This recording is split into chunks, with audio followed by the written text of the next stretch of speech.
We are building electricity generation hand over fist here. The big obstacle to transmission projects in the regions, it's the silly billies wandering around stoking fear, stoking resentment. They seem to shut us down whenever we try and ask them tough questions. I'll be asking questions again tonight that I asked 3 months ago that they said they'd look into. Been to 5 of those meetings and we have not got any answers. The big obstacle to transmission projects, it's the silly billies.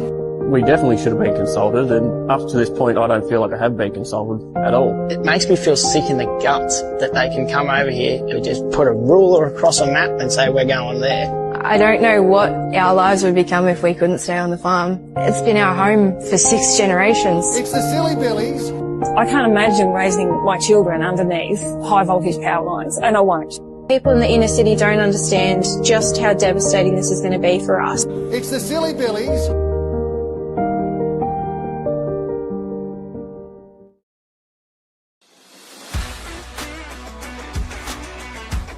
Hi, perhaps you recognize me. It's your favorite president. We will decide who comes to this country and the circumstances in which they come. Anybody in this country doesn't minimise their tax. They want their heads ripped. Socialists don't like ordinary people choosing, or they might not choose socialism. The answer is might, because I want to do you slowly. I was saved by God to make America great again. We shall fight in the fields and in the streets. We shall fight in the hills. We shall never surrender.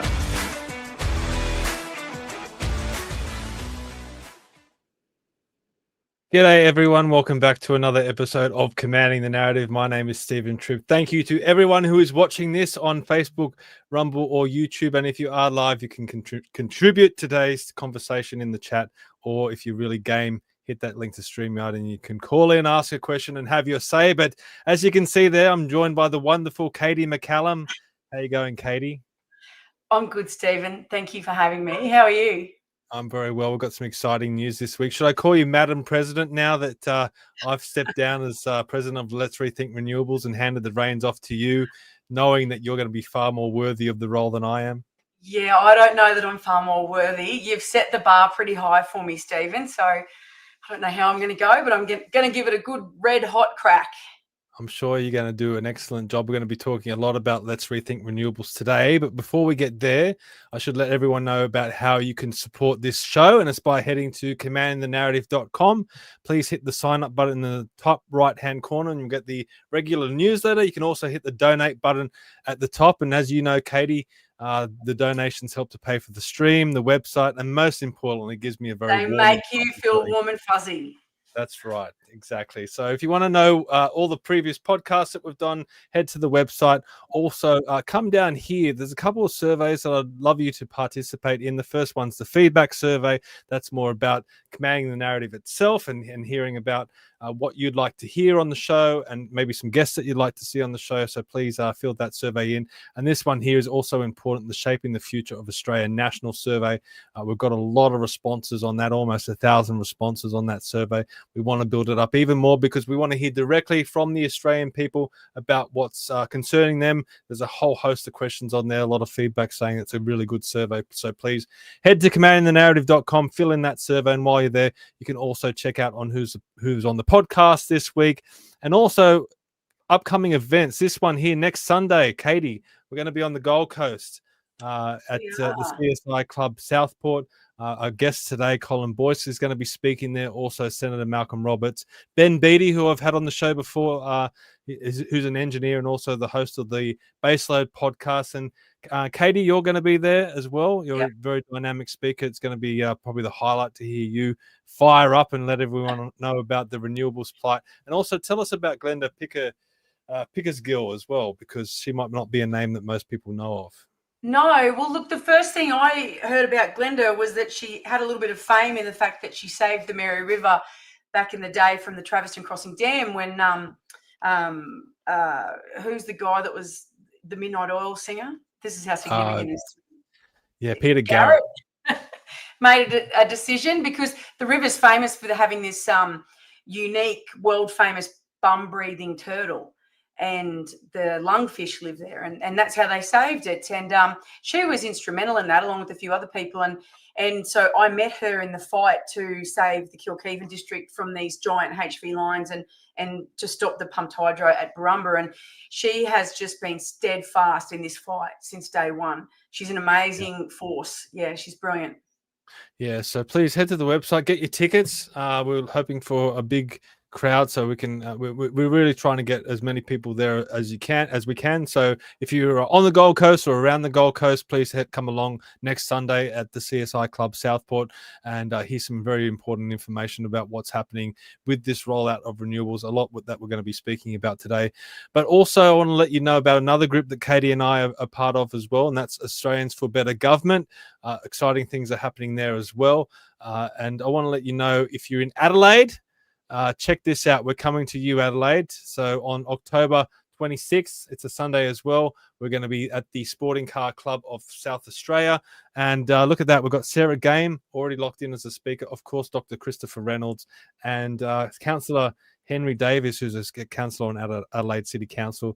They'll all be there. So get your tickets for that one. If you're in Adelaide, that's going to be a great event. We'll be talking about that in the coming weeks as well. So a lot of exciting things happening. We've got an exciting guest today, and Katy, I do like having politicians on. As you know, at Australians for Better Government, I'm always ranting and raving on about how there's too many union hacks in Parliament and political staffers and wannabe lawyers, but rarely do you get someone who's had some real life experience in the world. And our guest today has had that experience. I mean, there's a whole host of careers that he's had: a ringer, a timber cutter, a plant operator, an earth moving contractor, a qualified boilermaker, and spent a few years on the gas pipelines as a high pressure pipe welder, including working on the QGC pipeline to Curtis Island. I mean, I don't know if any parliamentarians can rival that record in Parliament, Katy. I don't think so. That's what makes him so special, actually. Yeah. All right. Well, he's a grassroots guy. I haven't had a chance to speak to him yet, and I know a lot of people around the country might not know because he's up there in Queensland. So let's bring him on. Colin Boyce, welcome to Commanding the Narrative. Thank you, Stephen, and hello, Katy, once again. Hello, Colin. Mate, that's quite a record of employment. You've done a lot of different careers and occupations there. Can you start off by just giving everyone a little bit of a background of you and what led you into politics? Wow, that's a how long's a piece of string question, but yeah, I've been around a bit and show you a thing or two, as they say. You're absolutely right. I've been a timber cutter, I've been a shearer, a fencer, a Central Queensland ringer, I've been a truck driver, I'm a high pressure pipe welder. I spent about 5 years in the gas industry welding up pipes, started about 2010, went to about 2015. I've been an earth moving contractor, worked in the coal industry, for a little bit, did a lot of, property development work and all of that sort of thing. Made my way in the world, came to politics in 2016, was elected in state politics in 2017 to the seat at Callide, the Central Queensland seat of Callide. Spent a term there and went through the 20 election, and then the opportunity came to come to federal politics when sitting member O'Dowd decided to retire. So I had to resign from Queensland Parliament as per the rule book, and stood for the seat of Flynn in the 22 election. I won that, and I've just completed my first term in federal parliament and have been re-elected once again. Mate, coming in from the real world and mingling with your fellow parliamentarians, did you get on with them? Like, how do you find them all? The internal politics that most people don't see is quite frustrating for me. And without going into the gory details on some of the egos and personalities in there, you were absolutely right in your opening statements. For me, an observation, and from all flavours of politics, it's not just the other side, it's all flavours. There's just simply not enough people with genuine business experience and genuine life experience outside of politics. Most of my parliamentary colleagues, the vast majority of them, are highly educated people. They've been to university and they've got, university degrees in all manner of things. They then get attached to politics somehow, either through the union movement, through being a political staffer, something to that degree. They then get their face on a corflute somewhere, they become a member for something, and then spend a couple of terms in politics, and they're in their middle 30s, something like that, late 30s, and they become the minister. And the reality of it is that none of them have had a proper job in their life. They haven't had the experiences that most normal Australians have. So for me, that somewhat clouds their judgment in respect to a range of issues, all sorts of issues, in respect to the way normal Australians might see something. Katy, when we started organising the Let's Rethink Renewables forum that we're going to be having next Sunday on the Gold Coast, you said we have to have Boise there. I did. Why do you feel that way? Why do you think it's so important to have Colin Boyce part of this debate when it comes to renewables? Well, not only is his electorate, Flynn, being absolutely hammered by these ridiculous, reckless renewables. That's right, Colin, isn't it? You're being hammered? I've got 94 projects I'm dealing with at the moment. Yeah, there you go. And you take up a vast majority of that whole Central Queensland area. And but I first met Colin in a little place called Widgie, which is here in the Gympie region. And I'm just going to be honest, Colin, and say I had no idea who you were. And you turned up there with Malcolm Roberts and a couple of the blokes from PRA. And I just think that when you get your first instinct or intuition when you meet a person, you just know that they are a good, decent bloke. And that's Cole. He's a good, decent bloke. And when he opens his mouth, no oxygen is wasted, not one bit. He just speaks complete and utter common sense. And the beauty of him is that he understands the regulatory structures that people have to work with him, but he also understands what happens on the ground and how food gets on our table and how the electricity gets into your light bulbs. And you bring all that together and you get Colin. And I just think he's a 1 in a million. I've not met anybody else like him, actually. Katy mentioned your electorate of Flynn. It's a mammoth electorate up in Queensland. You can see here on the map here, it takes up a big chunk of Central Queensland. What can you tell the audience? I mean, we obviously we go right around the country and also different parts of the world as well, that might not know Queensland all that well. What can you tell everyone about the electorate of Flynn? The electorate of Flynn, in a nutshell, is one of the big economic engine rooms of Australia in terms of building wealth for the economy and for our fellow Australians. Gladstone is the capital, if you like. The Port of Gladstone is the largest multi-commodity shipping port in Australia. We have the coal terminals here, which are the 4th largest coal loading export terminals in the world. We've got the alumina industry here, Rio Tinto's alumina sector, 2 refineries and a smelter. We've got Australia Cement here, the largest cement kiln in Australia. The CSG gas industry at Curtis Island, which is the largest liquefied natural gas export facility on the east coast of Australia. We've got the largest fleet of tugboats of any port in Australia other than Port Hedland. So it is a big exit point for a lot of commodities coming out of Central Queensland. The Flynn electorate is approximately twice as big as Tasmania in area, and it has got a huge agricultural sector that produces absolutely anything you can possibly think of. We've got chooks and we've got cattle and we've got sheep and we've got cotton, we've got wheat, we've got sugarcane, we've got strawberries. We've got, anything you can think of. It's pretty much grown here in the Flynn electorate, and it is one of the big food bowls of Australia, obviously. So, as I say, a big economic engine room in terms of the economy. This whole renewable energy push, we've got 94 projects that I'm aware of at the moment. Just in the energy space, we've got 3 coal-fired power stations here in the electorate, one here at Gladstone, another one up at Billawheeler, and the one at Stanwell near Rockhampton as well. So we've got a lot going on, a lot of community angst, a lot of overseas investment is going to go into these proposed renewable energy projects. I can expand a lot on that, but I'll just wait for your next question, Stephen.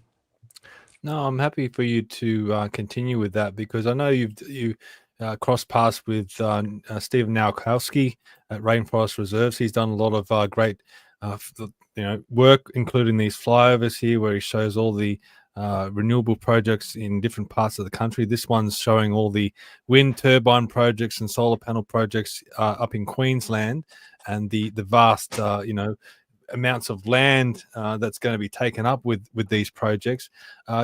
Tell us about what people in your electorate are facing when it comes to the renewables rollout. Excuse me. Well, as I said, 94 projects that we're aware of at the moment, and that includes wind turbines, solar panels, transmission lines, batteries, synchronisers, and the whole shooting match as far as renewable energy goes. Obviously, to me, been dealing with it for a very long time, and I've through research and so forth have learned a lot about it, and unfortunately it's only just starting to impact the people who are going to get affected. They've all of a sudden started to wake up and say, well, excuse me, what's going on? Now, one of the problems with all of that is that you've got two sides of this argument. You've got the people that host these projects versus the people that live next door to them, and the little community groups that live up the road or down the road. Most of this was all designed by the previous state Labor government, and deliberately so, to expedite these projects. They were made code accessible through the local councils, not impact accessible. The solar projects were to be signed off by the local councils, the wind turbines by the state government. I've always argued that the local government authorities do not have the expertise, they do not have the time, they do not have the budgets to even analyse these multi-billion-dollar projects properly.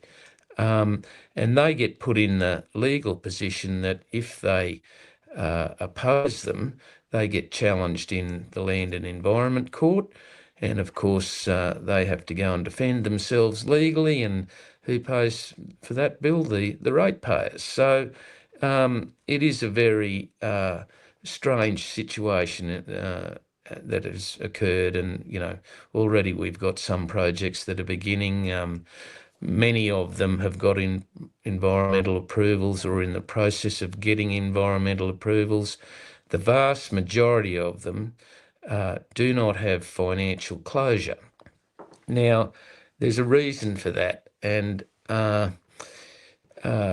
just to frame up the argument and use some simple numbers so that people can understand what I'm talking about here. If you've got $1 billion project, the investors who the proponents have gathered together, international and otherwise, they're wanting a return on their investment. I mean, this is all about making money. They're not doing it to save the planet, I can assure you. This is about making money. So if they want a 10% net return on their investment every year, 10% of $1 billion investment is $100 million a year. And that's an enormous amount of money in the big scheme of things. So The proponents make deals with people like Rio Tinto in the alumina sector, for an example, to sell the energy that they produce, and these are called offtake agreements. Now, the renewable proponents, the companies that are promoting these things, will give you all sorts of figures about how productive they are. Wind turbines, solar panels, you know, they'll tell you they're 40% and they're 30% respectively. The reality is that they are not that productive. And people like Rio Tinto, they're not going to pay money on numbers on a piece of paper. They will only pay for the electrons that come out the end of the transmission line. So the investors look at these figures and they say, well, look, you know, you can't guarantee us a return here because the weather is variable. Sometimes the wind doesn't blow and the sun doesn't shine. So how can you guarantee us a return if we write you out a cheque for $1 billion? We want money. That's what we're investing our money here for. So the proponents for all of these renewable projects have gone to the government, and the government has invented this thing called the Capacity Investment Scheme. So the Capacity Investment Scheme is basically a piece of legislation where the taxpayers of Australia will be asked to underwrite a minimum profitability for these particular companies, whoever applies and whoever gets granted access to the Capacity Investment Scheme. And for me, that's just I mean, you couldn't make it up. It is a ridiculous thing to do, because how can you possibly pay people when they might not produce any energy at all? I mean, I'm a cattleman. I've got some cattle properties in Central Queensland and I produce cattle, and nobody's going to guarantee me that I get $2,000 a head every time I send a feedlot steer to the feedlot. I mean, I've got to adjust my operations to whatever the market factors are of the day. So this Capacity Investment Scheme is just another Ponzi scheme designed by the federal government to expedite this renewable energy rollout, to make sure that the investors will actually invest the money and these projects will go ahead. Now, the other issue I've got with that is that most of the investors that the proponents have gathered together are all international investors. They're millionaires and billionaires from elsewhere in the world. They're superannuation companies from all over the globe. So what the Australian taxpayer is actually doing is funding international conglomerates of all sorts, and that's nonsense. So it's very complicated for average people to understand, but believe me, it is just going to drive the price of electricity through the roof. The other point I'd like to make is that everybody's electricity bills are going up. We've seen that. The reason for that is that every time they build a transmission line to connect one of these renewable projects to the grid, every time they build a new substation or a synchroniser or whatever they have to do in terms of the electricity infrastructure, that all goes on everybody's electricity bill as network charges. Now, if you get an itemised electricity bill up here in Central Queensland, you will see that 70% of your bill is now network charges. Generation charges are about 30% of the bill. Now that's gone up. It's doubled in the last 5 years. So it's going to continue to go up the more and more of these things that get constructed and the more and more transmission lines and so forth that they build. And unfortunately, everything we consume is directly related to the cost of energy. So whilst energy goes up, the people that use energy, the local grocery store that's got to run their cold rooms or keep the lights on and the air conditioners, their bill is higher. So what do? They tack that onto the price of all of the groceries that people buy. You know, a jar of Vegemite becomes more expensive. It's that simple. Katy, I mean, I think Colin said it best when he said Ponzi scheme, and it's a little wonder that these things are getting pushed through by our parliamentarians, because as Colin said before, a lot of these people haven't run a business or worked in the real world before, so it's not such a big deal. But you're on the ground. I mean, you're not only president of Let's Rethink Renewables, you're also head of the Kilkeven Action Group. So you're speaking to locals, particularly up in Queensland, about the consequences that come from all these policies, because they're on the ground, they're having to face it. What are some of the things that you can add to this, or add to what Colin just said? Oh, look, well, everything that Colin said is correct. That's what's happening out here at a grassroots level. It's quite disgusting, actually, to think that our government allows the people of this country to be treated like a doormat, because that's how it feels. So I often say to people who want to hear about what's happening out here, imagine if we went into inner city Brisbane and we said that 80 kilometres worth of backyards right through the guts of Brisbane were going to be taken back by the government, and we were going to stick 80-metre high towers in there with high voltage power lines that hum all night long and all day long. And you'll be looking out your kitchen window at a big giant HV line. I wonder what the people in the city would say if we did that to them. And I don't know that they understand that that's what's going on out here. To wake up one day and just receive a letter to say that the property you've been living on, you're the third generation there, and the government's going to come and take a big giant corridor down the guts of it, and there's pretty much nothing you can do about it. Sorry, but that's just it. I find it disgusting, actually. And the more I learn about what powers the government has to acquire land and the fact that they can trample property rights, the more shocked I am that Australia is this way. And I actually believe that we need some big changes to legislation. I don't think that it's good enough that something like the Acquisition of Land Act here in Queensland, and I know every state's got something similar, just allows the government to declare a particular project, and that gives them the right to come in and start bossing property owners around. I mean, it's disgusting. These are the people that grow the food and the fibre and work in the mines that provide everything to the people in the city. And we are being treated like doormats, and nobody cares. People like Colin is one of a very small handful of politicians I've met around Australia who actually give a shit about Australians. Excuse my language, but that's a fact. There's not that many of them out there. There really isn't. Everything he said earlier on is just so true. And for me, you've got mums and dads and kids out here in places like Kilkeven where I live, and the government couldn't care less about their welfare. You know, I just take it back to that city example. Imagine if you told people in the city that they were about to lose their home and lose their backyard. I've met a man here who came from South Africa. He's an engineer out in Emerald.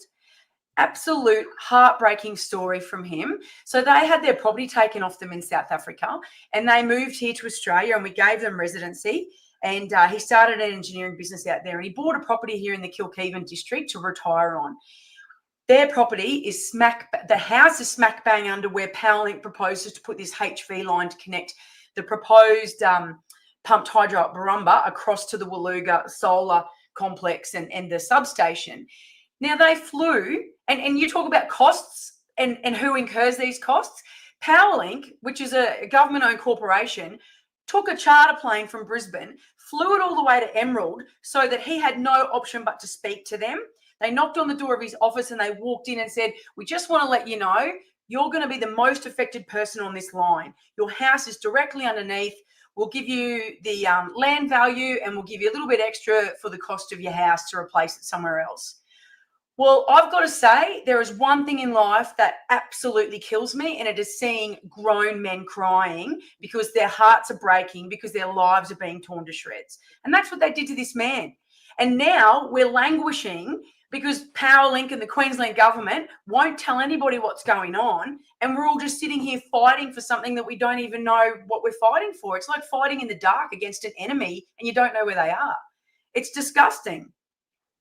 Yeah, Colin, are you hearing similar stories from your constituents? I mean, are people really struggling with these rollouts of wind and solar projects and transmission line projects?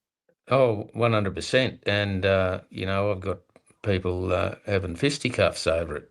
That's bitter it is becoming between people who are hosting these projects versus the people that live next door to them that get absolutely nothing. And again, all of this has been deliberately designed like this. The environmental damage that is happening, up and down the ranges of the Great Dividing Range, where they're literally bulldozing 60-metre wide haul roads up into this last big stands of wilderness, koala habitat, etc., and building these huge big wind turbines.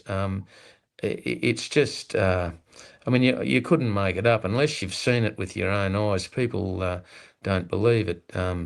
You mentioned Stephen now Kowalski, who I know well, and I work with him a lot. We've done some video footage and so forth, and we continue working in that space, obviously. And it is quite ridiculous, the rule book for these projects versus the rule book for me as a grazier and a farmer. If I went up there on my D9 and started pushing trees over, they'd put me in jail. You can see by that footage you've got up there on the screen, what happens when a Category 5 cyclone comes down the coast at some point in time, which it will.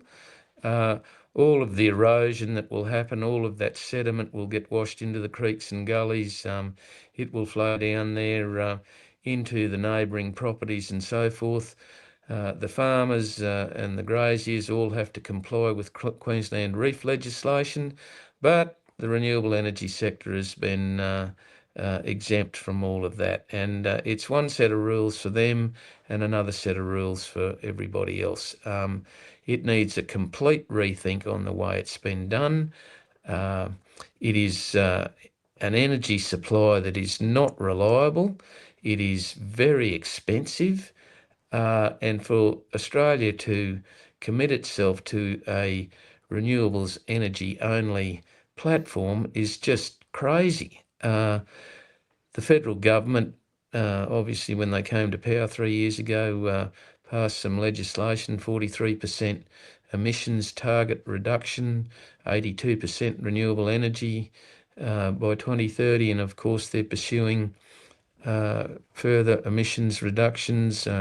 We get to see what their 2035 targets are, but ultimately they want to arrive at net zero emissions by 2050. Well, these are arbitrary figures that are just put out there. They're not achievable. They're not achieving them. They are costing a fortune. They are driving the price of electricity up. They're driving our big industries offshore. Already we've lost the nickel industry, we've lost the plastic industry, we've lost the glass industry. We're about to lose the copper industry in Mount Isa and Townsville, and the alumina sector will not be far behind. I can assure you, I've had some pretty high-level briefings on this, and without going into the gory details, it's restricted information, but I can assure you all of these big companies are struggling. The government invented another tax system called the safeguard mechanism, which required 215 of Australia's biggest companies to reduce their emissions by 4.9% every year until 2030 to reach their 43% emissions target. That is very simply carbon tax, and the big companies are obviously in the business of having to comply because they have to abide by the law, and it is costing them an enormous amount of money. There is a proposal out there to lower that threshold of 100,000 tonnes of emissions down to 25,000 tonnes of emissions. Now in Central Queensland, of those 215 companies, 30% of them are here in Central Queensland. If they lower that threshold down to 25,000 tonnes, without me knowing the exact figures, but I would suggest there will be thousands of companies in Australia that will be affected by this, that will now have to pay the cost of carbon offsets and or change their operational structures to lower their emissions, all to appease the 43% emissions target of Australia's, whatever it is, 1% of world emissions. I mean, it's just nonsense. And what it's doing is breaking this country economically. It is economic self-harm, and it will take, if it proceeds, I believe it will take generations to recover. I mean, nonsense is the correct word. I mean, can you think of a few other words as well that we'd like to use? But I mean, none of it makes any sense. I mean, we're looking at more footage here from Stephen Nowakowski and Rainforest Reserves and all the construction work that is taking place in some of these forests. And I mean, I work as a surveyor in Sydney. And probably earlier this year, I remember doing a survey on a tree and picking up the tree roots in North Sydney, because they were worried about ripping down a tree to put up a new gantry. And the amount of the workers that were involved in that and the excavators that were involved in that, and just a tremendous amount of money just for one tree. And then we're looking at these renewable projects out in forests, and they're just bringing in the bulldozers, and they could care less. I mean, we saw footage there of a koala up a tree, and they're pulling the tree down. The koala's just scrambling for its life. I mean, how does any of this make sense? I mean, where are the greenies on this? I mean, with all this destruction, don't start me on the Environmental Defenders Office and the Conservation Council and these hypocrites that pretend that they're protecting the environment. And every time there's a new gas mine or a coal mine or something or other, they're protesting profusely. But when it comes to these solar energy and wind turbine proposals, and the fact that the degradation that they're creating, they couldn't care less, and they've got their head in the sand, and they are nothing more than monumental hypocrites. Well, speaking of hypocrites, I saw footage of you in the Federation Chamber. I don't know when it was, maybe a few weeks ago or so. And sitting next to you was Allegra Spender, who is the federal member for Wentworth here in Sydney. And I live in Zali Steggall's electorate on the Northern Beaches. I know. Tell me about it, mate. Tell me about it. But I mean, when you're sitting in Parliament and you're hearing lectures from these people, Sophie Scamps and Monique Ryan and people like that that are sitting in Sydney electorates, pushing for these policies, pushing for more wind projects, pushing for more solar panel projects, and all the while they don't want these projects in their electorate. They want them out in rural electorates. How do you feel about that when you have to listen to that and they're lecturing to you on how you should, conduct yourself out in the rural communities? Well, it is very pious and virtuous. Obviously, these people are sanctimonious, to say the least, without me getting into profanities and so forth. And you just shake your head in wonder, because it's plainly obvious to me none of them have actually taken the time to go out there and have a look to actually find out from the people who are affected what exactly is going on with these proposals. They argue the whole, as I say, the pious and virtuous ideas of achieving net zero by 2050 that's been driven by various people around the world in the last 20 odd years, and they've made these most outrageous statements about what is going to happen to the climate on this planet that just simply haven't eventuated, and nor will they eventuate. And again, it's all about generating money, and the amount of money that is behind all of this is, it is literally billions and billions and billions of dollars that is been put into funding these arguments to make sure that whoever is involved in it earns a lot more money. For me, I raised an issue in Parliament the other day, particularly about the capacity investment scheme.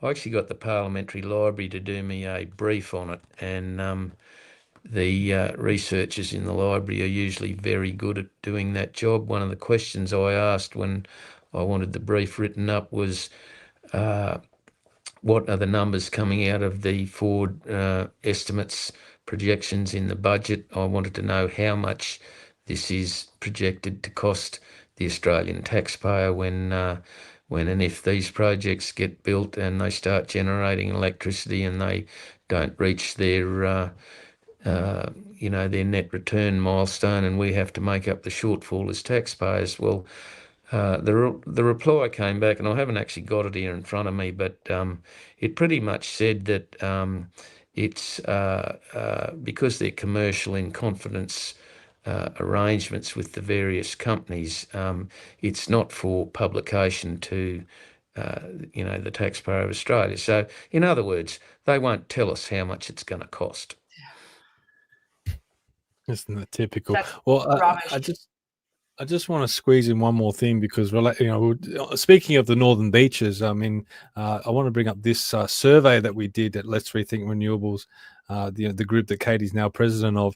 And this is the 2025 Business Energy Impact Survey. And what happened was 2 of our committee members went around the Northern Beaches, particularly around Brookvale, and spoke to over 260 businesses. They got about 112 replies. So it's a small survey, but I think it's an interesting sample because this is right smack bang in a Teal electorate. Now, I want to raise a couple of the results. Firstly, this one here. Are you concerned about the future of energy price volatility? Well, over 96% of the responders said that they're concerned in some way. So businesses out there are struggling. Some of the other feedback in the survey is that they're really starting to react to the rising electricity prices, whether it be laying off staff or having reduced operating hours or just turning off appliances. So it's starting to affect businesses. But this one here, this next one here is very, very interesting to me. And of course, this is business owners. Not all of them may live in the Northern Beaches. Not all of them are in Teal electorates. But if you know anything about the Northern Beaches, it's very insular. So a lot of people work and live in the same area. But this question here, do you support the reintroduction of coal plants to stabilize energy supply and prices? Over 66% of responders said they support the reintroduction of coal. And this is smack bang, as I said, in the Teal electorate. Only 8.9% indicated that they oppose that. Now, this is in complete contrast to the narrative that we hear that so many people in these Teal electorates support renewables and they want to get rid of coal. This survey, and I know it's only small, it's indicating the complete opposite to that. How do you feel when you hear about that, especially living in your electorate where you said you have 3 coal plants? Do you think that we're getting told a furphy when it comes to people wanting to move away from coal? Well, I most certainly do. I mean, here in Central Queensland, coal is king. Go coal, drill baby drill, whatever you want to call it. The coal industry here is what pays the bills in Australia, or helps to pay the bills. Obviously, it's the Port of Gladstone here. There's 70 million tonnes of coal goes out of this port every year. I sit on my veranda in my apartment and look out over the harbour and watch the gas boats and the coal boats go out every day. It is just staggering hypocrisy that we export our energy resources to near Asia and other places in the world, and we are not allowed to use it ourselves. I take a bit of heart out of your survey that you've done, particularly down there in the seat of Warringah, where the federal member Zali Steggall holds that seat. That's rather interesting because I think, for me, I've always had this position, let Rome burn is what it is. I get into trouble for saying that, but only when it really, really I live starts... there. Don't forget I live down here. That's what I was going to say. Stephen lives there. Only when it starts to hurt people economically will they start to ask questions. And for me, you only got to look at your electricity bill. Everybody get your electricity bill out. I mean, the average electricity bill has gone up about $1,000 in the last 3 years, in spite of the fact that the current government promised everybody they'd drop the bill by $275. Well, I can guarantee you 100% it will continue to rise. The more and more of these projects that come online and the more infrastructure that has to be built, the transmission lines, the synchronisers, the substations and so forth, and that goes on everybody's electricity bill as network charges. And now we're in a position where, for an example, you've got the big alumina smelters down there at Tomago at Newcastle, and they've got their hand out for billions of dollars of government subsidies to remain economically viable. Well, can't people wake up what's going on here? It is putting big business and industry and everybody's jobs at risk because they can't compete on the world market because their energy input costs are becoming so expensive it's just not worth staying in business anymore. And the same thing will happen the further down the line we go. If everybody took a step sideways and took a breath and started analysing things from a practical point of view rather than this pious and virtuous and sanctimonious ideas that my parliamentary colleague, Miss Zali Stegel, puts out there, hopefully we might get somewhere. Yeah, we just need the people of the Northern Beaches and North Sydney to wake up to her. But Katy, one of your big focuses at Let's Rethink Renewables is bringing the stories of people living in rural communities to the city, because you feel that a lot of people in the city are unaware of what's happening out in rural and regional communities. I mean, a lot of it's out of sight, out of mind. And they can feel good voting for members of parliament that support renewables, but the reality is it's really hurting this country. I mean, what do you want to add to that? Oh, absolutely. And that's what we need to do. We need to get into the cities because that's where the truth needs to be told. And I'll just give you an example of the sort of thing that I see here in Kilkeven each day. And as you know, I own the little shop in the cafe in the main street of Kilkeven, and I get to meet people from all around Australia every day of the week. I'm there 7 days of the week. I met a couple from Melbourne the other day, inner city Melbourne. They had driven past the Waluga solar farm, and I use the words solar farm. Everybody pulls me up on it, but that's what it's called. It's got a big giant sign above the top of it. It says Waluga solar farm. And they were shocked at what they had seen, and they stopped to ask about it at the counter of my shop. And of course I said, well, I'll start telling you all about that. She was in tears by the time I finished speaking to her, and we went outside for a little hug and, made everything okay. And she wanted to go straight back to Melbourne to tell everybody that she knew about what she had just learned, because she didn't know what was going on up here. And when I explained to her that there was giant gum trees, and there was dozens and dozens and dozens and dozens of giant gum trees that got bulldozed off that site, and we watched it every day, bulldozed into big piles. They threw fuel on it and they lit it up. There was not a greenie anywhere. Now, if we can get that footage into the city and we can show everybody in the city the type of country out here that's being sacrificed, I think they might change their mind very quickly about how they feel about people like Zali Stegel. And perhaps we need to do some mock-ups of what the Northern Beaches of Sydney would look like if there were solar panels on 2-foot-high frames the whole way along the beachfront. And maybe let's chuck some turbines in there as well. Because I honestly do not believe that the people in the city understand the reality of what's going on out here, anywhere outside of the city. Well, Katy, you would. So I'll just quickly. Go on. Let me just jump in because I think this is important. Katy, you would know on Zali Stegel's website, she's since deleted this, but she had it up for a very long time. She said, "I do not support wind turbines along Warringah's beachfront." So. It's not allowed in the Northern Beaches. It's got to be in someone else's backyard. She's just a complete and utter hypocrite. It's a little bit like that other senator down there in Canberra who used to play football, who said that he was galled at the fact that we had politicised renewable energy. And I've told you this story before, Stephen, 3 times. Colin, this was at the Reckless Renewables rally last year that you spoke at for us, at the front on the lawn there at Parliament House. Yeah, we were told that particular senator was galled that we'd politicised it. And when I spoke to his staffer and explained what it meant for us out here, he said, well, how do you think that we feel down here? And I don't know what that means. But it's just the height of hypocrisy. Do these people actually understand where their food comes from? I mean, as you know, Stephen, I used to be a cop. And I was in Grantham when the 2011 floods hit.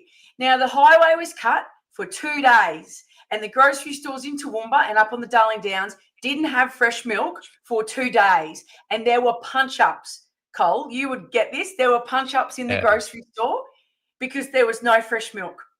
So could you imagine if the food trucks stopped going into the shopping centres in the city?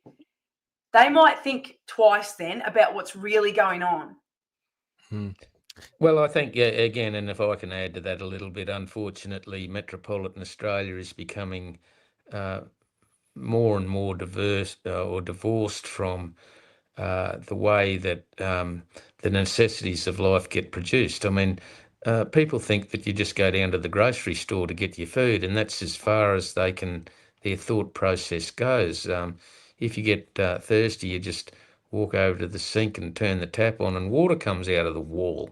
And if it gets dark, you walk over and turn the switch on, and the light comes on. I mean, and that is the limits of many people's thought in respect to how we produce our food, how we produce our energy, how we get the resources that a modern affluent lifestyle requires. And of course, I advocate that we should be mindful of the way we use the Earth's resources, the amount of pollution that we create and so forth. But this idea that Australia is somehow going to change the climate on planet Earth by reducing its emissions, which are approximately 1%, by 43% is just economic nonsense.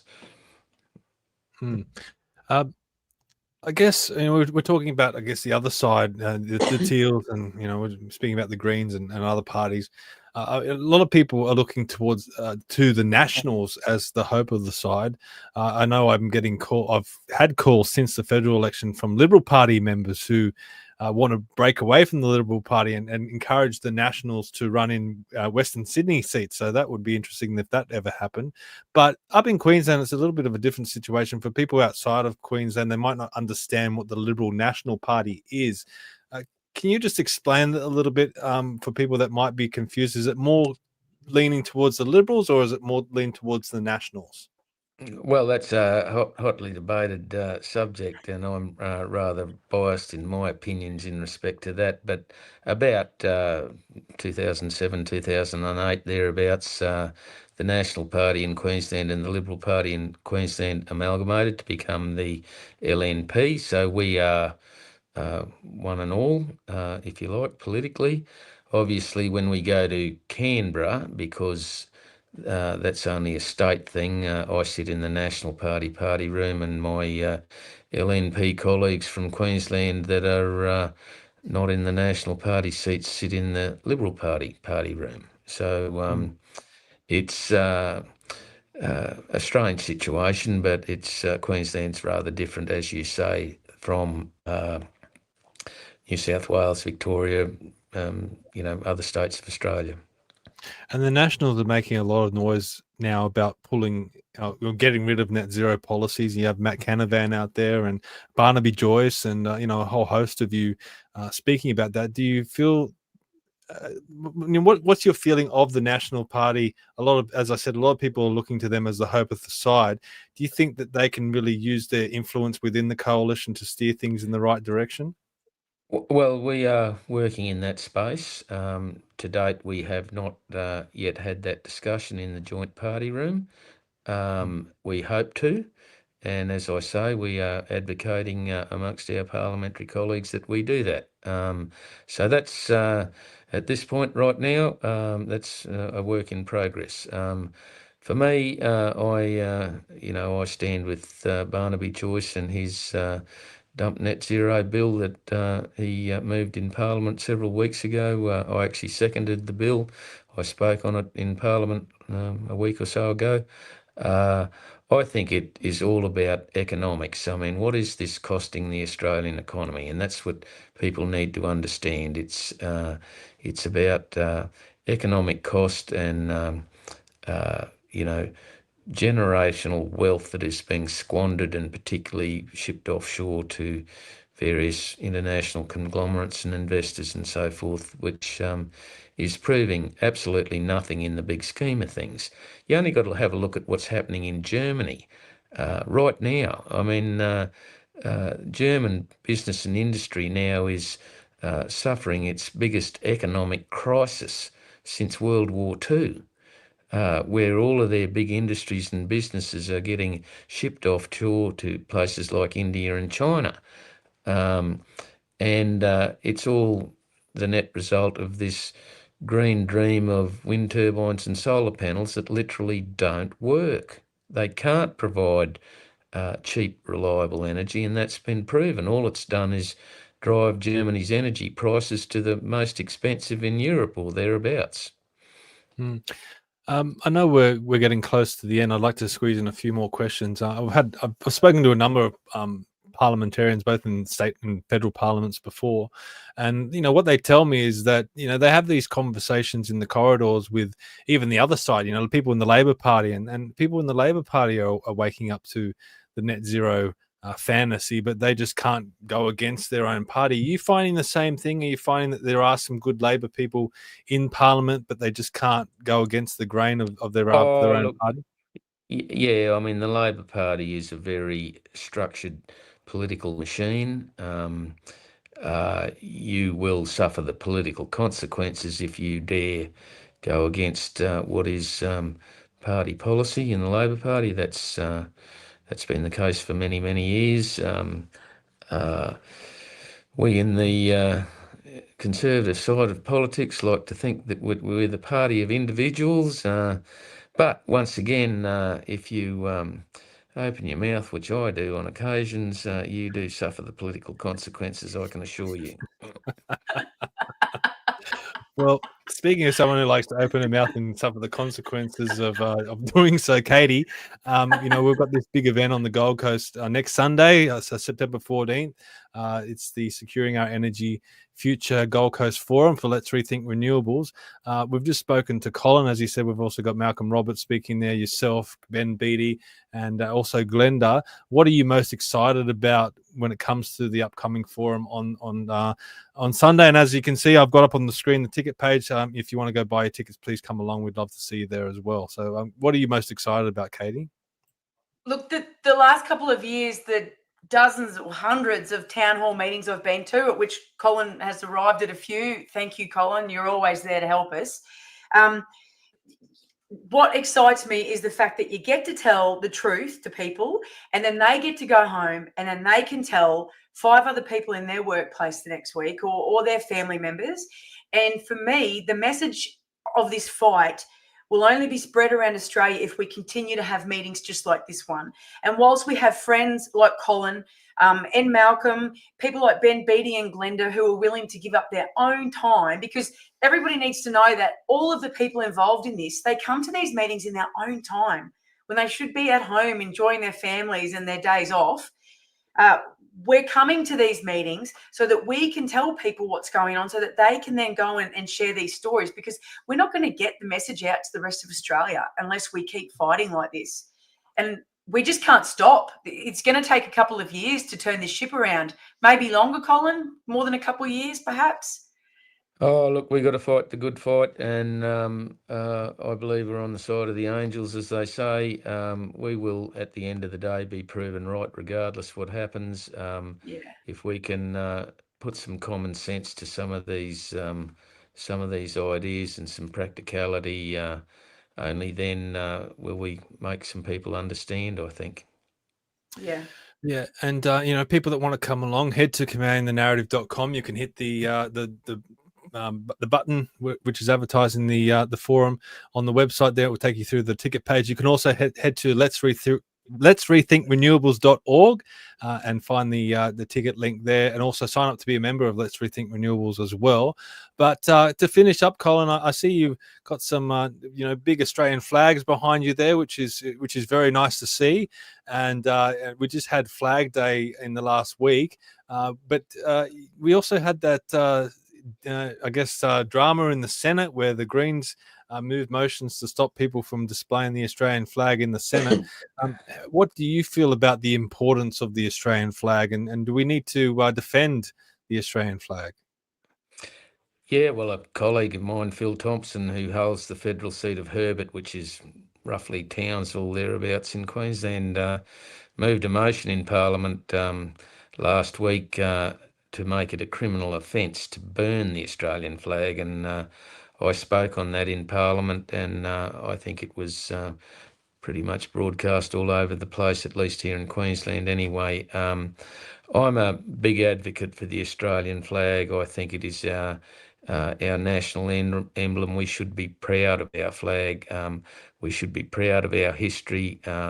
All of this woke nonsense about letting people have their opinions and so forth, that's all very well. But if you come here from elsewhere in the world, the reason that you're coming here is to seek a better life and a better way of living and have more opportunities. And that is what Australia presents to people from elsewhere in the world. And we should be very proud of that. And for people to come over here and burn our flag in the streets and argue otherwise is just, I mean, it's treasonous. Yep. Definitely, I agree completely. Now, I guess we should finish up. Katie, do you have any final comments for Colin and for the audience out there? Oh, look, I just there are a lot of people listening in, so I just want everybody to know that this politician you see on the screen right here, Colin Boyce, there are a few like him around Australia. These are the people that we have to get behind.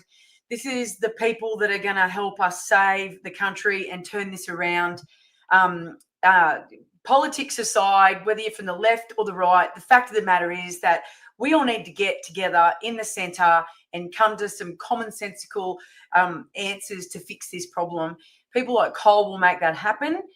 Groups like Let's Rethink Renewables will make that happen. Podcasts like Commanding the Narrative make this happen because it allows us to get our message out there. And I just think that we need to all support each other because we're in the fight for our lives, I believe, to save rural Australia, rural and regional Australia. And I was, I'm a born and bred Gatton girl, raised in the country, grew up in the Lockyer Valley. You know, we're stuffed without the rural and regional communities. We really are. And people like Cole are going to help us get there and save these places. And our children are going to be all the better for it. And they'll have food on the table, which is going to help a lot because you do need to eat if you want to survive. So please, everybody come along to our first forum up here in Queensland.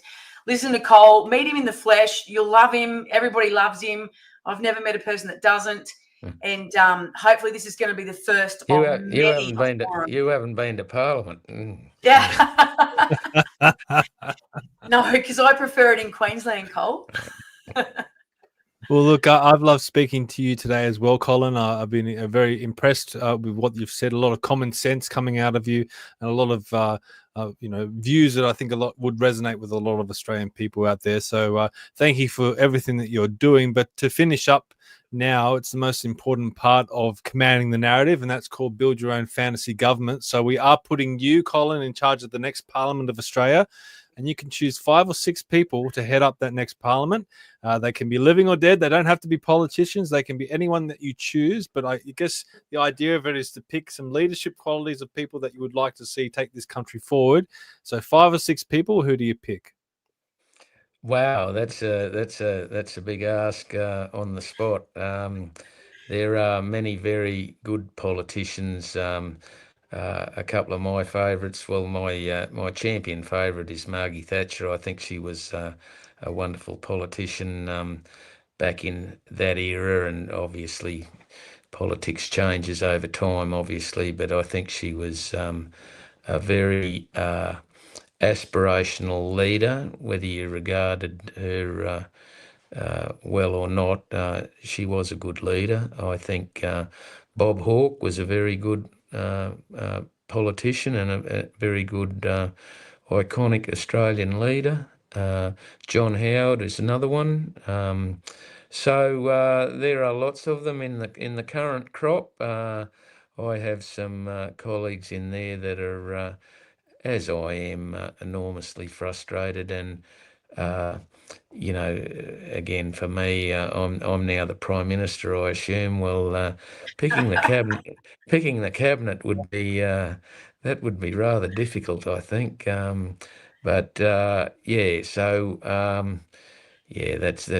very difficult question to answer on the spot without putting a lot of thought into it.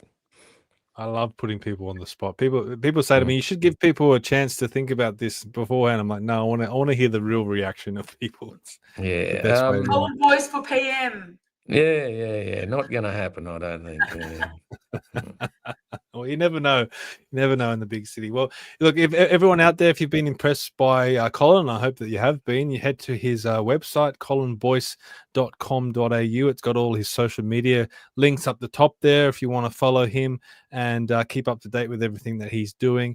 We appreciate that he's come on to today and to speak about these issues. I think they're very, very important issues, and we need to highlight what's happening out in rural and regional communities as much as we can, because as I said earlier, a lot of this stuff is out of sight, out of mind for people living in the cities. They're just not aware of the environmental destruction that's taking place, the destruction to our economy, and also the destruction to our communities as well, being torn apart with having to deal with these projects. So please head to his website. Thank you very much for coming on, Colin, and also head to the Let's Rethink Renewables website, letsrethinkrenewables.org. Come to our forum on Sunday, meet Colin in the flesh, also meet Malcolm Roberts and Ben Beattie, Katy, and everyone that's going to be there. And most of all, head to commandingthenarrative.com. But for now, we'll see you all later. Thank you, Katy, and thank you, Colin. We'll see you next time. Thank you, Stephen. Thank you, Katy, and good evening.